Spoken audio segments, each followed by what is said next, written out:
Hello there, this is the video for week 13 of the course. This week we're going to continue looking at the idea of hypothesis testing.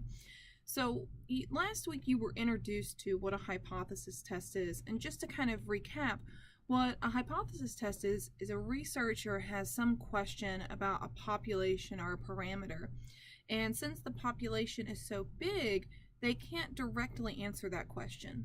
Instead, what they do is they go out and they gather a sample, and from that sample they calculate a statistic, and they use that statistic as evidence to see if they can prove that the alternative hypothesis test is true. And how they do that is they take the statistic and they convert it into eventually what we call a p-value, and it's that p-value that actually tells us whether we fail to reject the null or we reject the null. Now, we haven't really talked about how to calculate the hypothesis test, in other words, how to get to the p-value yet.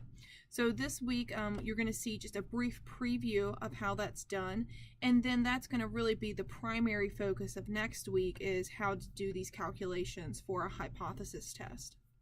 Now, what we're going to focus on primarily this week, though, is something that's called practical significance. Now, you saw all the way back in Module 1 the idea of statistical significance. And statistical significance tells us that the outcome of an experiment is something that's not due to chance. In other words, when we have results that are statistically significant, what we're saying is we had a lot of evidence in support of the alternative hypothesis test, or probably the alternative hypothesis, and so we're able to conclude that. In other words, we were able to prove whatever it was we were trying to prove. So one of the running examples you've seen so far is, let's say a researcher is trying to prove if a drug works. If the results are statistically significant, what we're saying is the results were unlikely due to chance, and the researcher really can say that their drug works. Practical significance, on the other hand, has nothing to do with the computations or how strong the evidence is. Practical significance deals with, are the results actually useful? Is this something that we can actually use? And so let me give you an example. Suppose that I'm a researcher and I've created this brand new cream that will help men who are completely bald grow hair.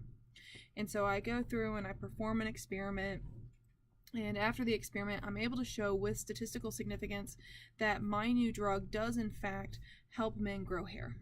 And so I've shown, it's not due to chance, my cream really does help men grow hair. But what I haven't told you is that my cream only helps men grow 5 new hairs out of the top of their head. Now, with statistical significance, they are growing new hair. It just so happens that it's only 5 new hairs. Well, I would hope that everyone would agree that's not a very useful cream. If a man's completely bald and he's only going to get 5 new pieces of hair on top of his head, that's not a useful result. So this would be a case where we would say the results were statistically significant, but not practically significant. And so there's some more videos and notes today to help you through this idea of practical significance. The other thing I need to talk about is the third Beyond the Class is assigned this week. Now, this Beyond the Classroom is not optional. This one is required, and it's going to deal more with this idea of practical versus statistical significance. So one of the things, and this is posted on Canvas, so please do go ahead and take a look and look at the directions, but one of the things you're going to have to do for this assignment is you're going to have to go out and find a news article, and that news article is going to have to use the phrase either statistically significant or not statistically significant. So that's going to be one of the requirements as you find this news article. Now, on the directions on Canvas, I give you some hints on how to go about finding these news articles, so it shouldn't be too bad to find one. And what I'm going to do this week is, if you send me the link to your article by Friday, I will go ahead and check that article, make sure it looks good and it's good to continue using, and I'll give you 4 bonus points on the exam. So again, go read the directions for Beyond the Classroom 3, and you'll see in those directions it's going to talk about how you need to find a news article. Go ahead, find that news article, send me a link to it, I'll double check it, make sure it's a good article to use, and you'll get 4 bonus points for the exam. Now, the other thing is, hopefully the work from this week isn't going to take you as long to do. And so I would go ahead and encourage you, since the load this week is going to be a little bit lighter, to go ahead and write that Beyond the Classroom. It's not a very long project, and so it shouldn't take you as long as the last one did, and that way you'll just go ahead and have it out of the way. Now, that assignment isn't due until December 2nd, and so my thinking was, is you have this week to work. If you want to, there's no new work assigned next week. So you can either take that week off completely and not do anything. You can use that time to go ahead and start studying for the final, maybe review that sensitivity and specificity stuff. Or if you want to work on the Beyond the Classroom during that week, you're more than welcome to do that as well. But don't feel like you have to do work next week. If you want to take that time off to be with your family, feel completely free to do that. I'm not assigning any new work over that time.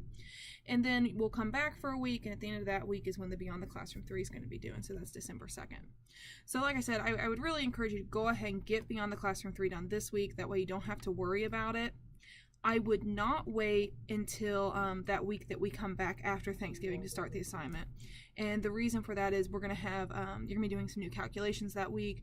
There's going to be a little bit more work that week than there is this week, and typically students find it a little bit harder. So I would go ahead and get that Beyond the Classroom 3 out of the way. So as always, if you have any questions, please feel free to ask. That's what I'm here for, and I will talk to you later.